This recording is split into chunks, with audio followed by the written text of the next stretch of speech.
Caesar হয়েছে কতদিন আগে মা? সিজার হয়েছে ডিসেম্বরের 19 তারিখ 24। আর এই আপনার ব্যথাটা কতদিন ধরে? ব্যথাটা গত 1 মাস। 1 মাস ধরে। মাসিক তো নিয়মিত হয়? মাসিক এই মাসটা হয়েছে। এর আগে নিয়মিত হয়েছে। বাচ্চা কয়জন? এখন একজন। 4 মাস 15 দিন বয়স। এখান থেকে হয়েছে সিজার হয়েছে।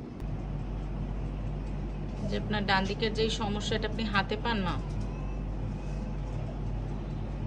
হাত দিলে না মানে মাঝে মাঝে ওই দুই কাল ঢুকাইলে আঙুলের মনে হয় জানি কি জানি একটা গোড়া গোড়া বাজে মানে গোল, আবার মাঝে মাঝে আর পুরো আঙুল ঢুকাই দিলে ছোট্ট একটু বাজে।